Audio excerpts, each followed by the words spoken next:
Hi, Rob Brown here, host of the Accounting Influencers podcast. As usual, connecting with people that are doing influential things in the professional services space. And I'm here with Joanna Gaudoin. Am I pronouncing that right, Joanna? Oh, it's Gaudoin, really, but it Gaudoin. should be Gaudoin, but my husband's family never said it that way. We were having a wonderful chat about business development in professional firms. And why should firms have a business development culture, Joanna? Why is it important? Well, what we see in a lot of firms, Rob, is that there's not enough people involved in business development, and that's really risky because if you think you've just got maybe a subset of partners even involved, if they leave for whatever reason, they're sick, there's no business coming in anymore. And you might think right now we've got loads of work coming in, it's fine, but that can change. Market conditions change. So it's really risky if you've not got business development as an underlying foundation in your firm integrated into business as usual. And I would say business development culture, you haven't really got one if you are reliant on a few people, not the majority of people. And it's also not integrated into everyday working life. So that means thinking about how it gets discussed in team meetings, brought up in appraisals, considered in recruitment, and accepted that, yes, we need to do chargeable work, of course, but there needs to be a proportion of time from top to bottom, actually, of a firm involved in BD, even junior people, if they've got any measure of client contact with other people in the market, they're doing BD, whether they realise it and whether they're doing it well is a completely different question, but they are. And getting people used to that as an expectation from a junior level is important because we all know it's harder to learn later in life and to start doing something. And I see so many firms where people either get promoted to partner or whatever the senior person is called in the professional services firm we're talking about, and they perhaps don't really know what they're doing. They've not been used to doing this enough because they've been promoted based on technical ability, and then they're a bit stuck. So that's when I get them coming to me as individuals. Or the other way, they get frustrated, they're not promoted because they haven't developed those skills. But why should they have them naturally? Accountants, lawyers, other professional services advisors don't get equipped with those skills as part of their qualifications. You're right. It's not trained. It's not in the university curriculum. I completely agree. You go into professional firms and run development programs for them around business winning.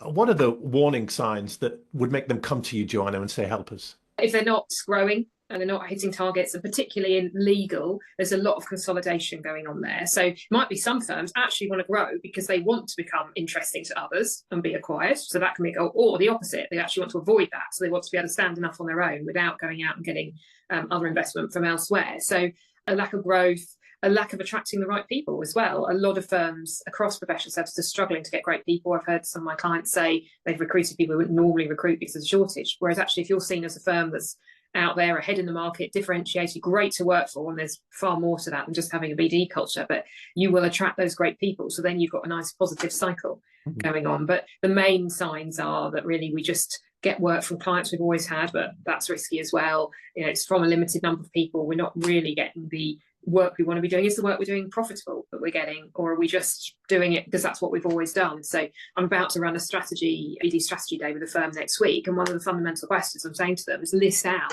what services is this certain department doing and look at why you're doing it. Is it because it is profitable in its own right?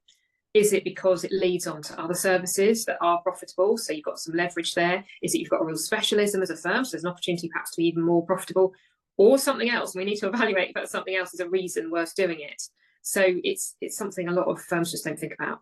What would you say to firm leaders, owners, partners, principals that say we don't need to do business development? The fish are jumping into the boat. We've got more inquiries than we can handle. There's a lot going on with people coming to the firm and asking to work with us. It seems like professional services, it has a high demand, and the disruptive world that we live in is creating that demand, and more businesses being formed requiring these advisors. What would be your reply there? I think one, you've got to decide, well, are we completely safe from any market forces or market changes, including tech? Dare I say, AI gets mentioned everywhere now. So do we really think we're immune and we're always going to have those fish jumping in the pool? And if you think you are, well, good on you, great. That's one point. Another one is thinking, well, can we get bigger? Do we want to be bigger? What more could we achieve? You know, if we grow, what are the opportunities of that growth, of attracting better people, perhaps? Maybe one of the reasons that's holding us back is we've got lots of work, but we're not attracting the best people because we're not perceived as ahead in the market, and being out there and trying to grow your firm can help that as well. So thinking, I hate to see people not fulfilling their potential either at an individual level or as a firm, and thinking about, well, if we're already servicing this pool of clients really well, who else could we help? And what's the opportunity for us as a business there? Yeah. Last question, Joanna. Give us a quick tip for the people watching this that want to be better at business development. And it's a big area for them. And there are many different ways to win business, depending on your style, your culture, your weapons, your personality, the kind of people you're looking for. What would be a quick win for them? I'm not going to walk you through my whole framework now, but I think fundamentally, really consider which services should you be offering, not just what you're offering now. It's from what you're offering, which of those continue with. Is there anything else you need to consider, especially with technology coming in? Where could that step in and take some of your business away? And who are the clients that you're servicing with those, and being really specific. So the example I'm going to give next week, if you're into conveyancing, let's take a very simple legal one.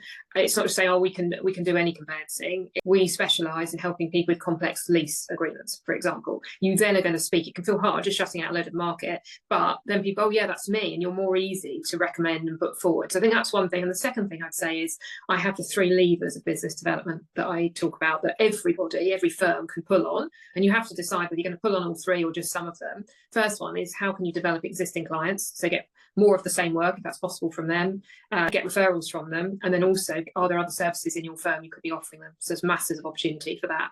Second lever is intermediaries, referrers. Who has clients like you who can refer people outside in the market? Who can you build trusted relationships with to make that an easy win? You build one relationship, you get sent to many clients, warm clients usually. And thirdly, directly new clients. How could you access those? Where would you go? Because it's absolutely no good telling people in your firm I need to do BD if they have no idea which clients they're aiming at, and therefore what activities they should be doing, what that actually means for what they say. We've got a few tips there for the price of one. Thank you, Joanna Gaudoin. It's been great talking to you today. Thank you, Rob.